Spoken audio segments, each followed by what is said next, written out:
marqué à la fin un point très important qui est la conjonction, la coordination des efforts pour la lutte contre l'esclavage. Et donc je me tourne vers Bokaba, qui je pense partage la même idée et l'incarne également. C'est qu'il a un très long parcours qui a traversé les cloisons, on va dire. Il a été dans la SOS esclave, il a écrit beaucoup sur l'esclavage, et je le salue aussi pour sa position qui a toujours été une position d'ouverture d'esprit. C'est un plan qui n'est pas évident, qui est le plan politique. À chaque fois que j'ai eu à discuter avec lui, dans les moments les plus incertains, des choix politiques étaient toujours à l'écoute, toujours la main tendue, toujours avec une vision plus lointaine sur le moment, sur la nécessité de la cohésion de notre camp, le camp de la lutte pour les droits de l'homme de manière générale et contre l'esclavage de manière particulière. Donc, M. Bokar, je donne la parole à la fois sur votre ressenti sur le film, mais aussi également, on a déjà entendu sur les origines de l'esclavage. Ok, bon, merci beaucoup et merci pour ton mot. D'abord, merci à Ira pour l'organisation de cette rencontre, pour le film, bien évidemment qui retrace une problématique que nous connaissons bien, pas chez nous, mais que nous avons très mal posé de mon point de vue, parce que les luttes qui se sont menées jusque-là se sont menées, de mon point de vue, comme dit effectivement le grand frère, de manière très parcellaire, très divisée. Il me semble que le problème de fond en Mauritanie, c'est un problème qui nous met en face d'une difficulté de l'émergence même des citoyens.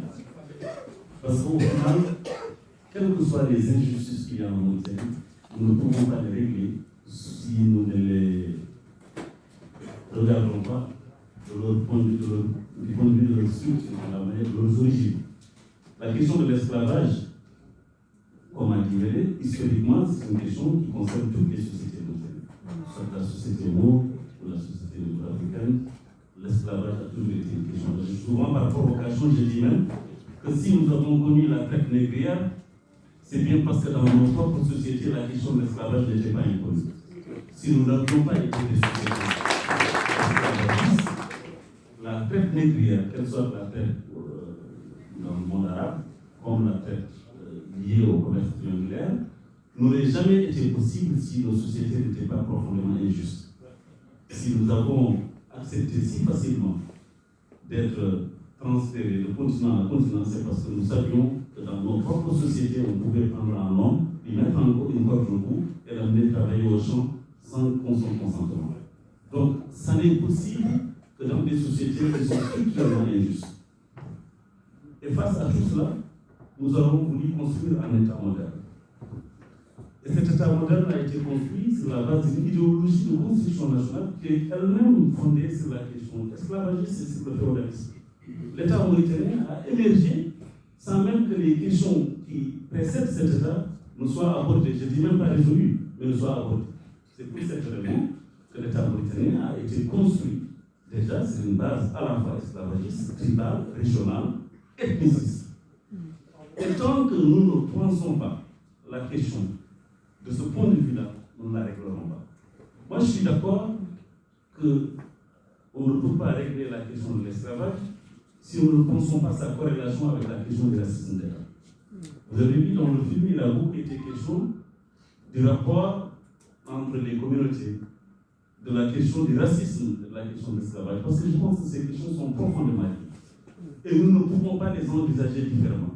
L'erreur qui a été commise des deux côtés, que ce soit du côté des mouvements dits négro-africains, c'est d'avoir abordé la question du racisme d'État et d'avoir négligé la question de la féodalité.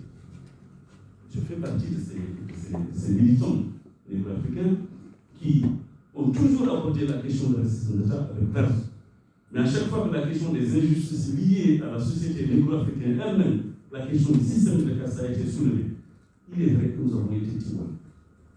C'est une réalité. Et il est temps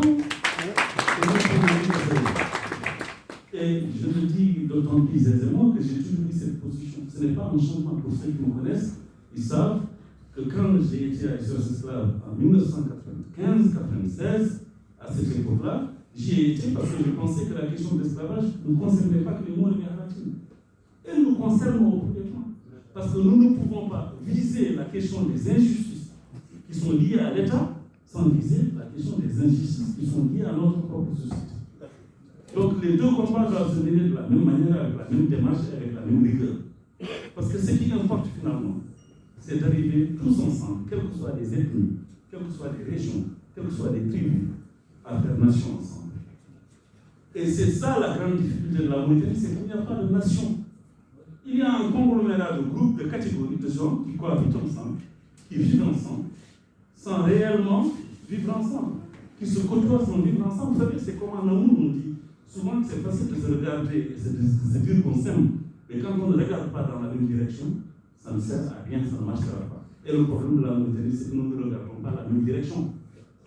Vous avez comme libéré, effectivement, les Soninké qui aujourd'hui ont pris courageusement la question de la féodalité et qui l'abordent de manière très courageuse. Et ça, je suis très admiratif du mouvement Kamanaho parce que je pense que ce sont des choses qui auraient dû se mener dès le départ de la lutte négro-africaine. Il nous appartient aujourd'hui d'en être conscients et de faire en sorte que les luttes contre les injustices en Mauritanie soient des luttes fédérées et non pas des luttes cloisonnées. Et nous ne réussirons pas dans le cloisonnement. Et pour l'instant, malheureusement, ce qui se passe, c'est une lutte cloisonnée. C'est-à-dire qu'il y a effectivement des mouvements qui pensent que la question centrale, c'est la question du racisme d'État, d'autres qui pensent que la question centrale, c'est celle de l'esclavage, d'autres qui pensent que tant que nous ne parlons pas des féodalités, il ne faut pas parler de racisme d'État. Tout ça est une erreur. Il faut en même temps parler de tout ça, parce que tout ça revient à une même question. C'est comment faire émerger une citoyenneté unique. Comment on peut être citoyen en Mauritanie? Nous avons l'habitude de dire dans notre jargon militant que ce qui importe pour les Mauritaniens, les négro-mauritaniens, c'est d'être, qu'on reconnaisse le droit à la différence. Moi, mon but ultime, c'est d'avoir le droit à l'indifférence. C'est-à-dire, c'est de pouvoir me promener avec Moulay et Biram en entrepreneur, et qu'on ne voit pas en moi un Haroukar, qu'on ne voit pas en Moulay un Mour, qu'on ne voit pas en Biram un Harati, qu'on voit en nous des Mauritaniens. Mais pour arriver à ce stade-là, il faut que nous ayons conscience que les injustices qui frappent aujourd'hui chacun d'entre nous dans sa catégorie, ce sont des injustices qui ont une même source. C'est que l'État a été construit sur des bases qui sont mauvaises. Et que l'orientation générale doit être celle de l'émergence des nations. Et c'est ça notre difficulté. Donc nous devons travailler à faire nation ensemble. Maintenant, je ne sais pas si vous prendre la parole, mais sur la question des solutions, j'ai réussi un mot à dire sur les solutions à cette question.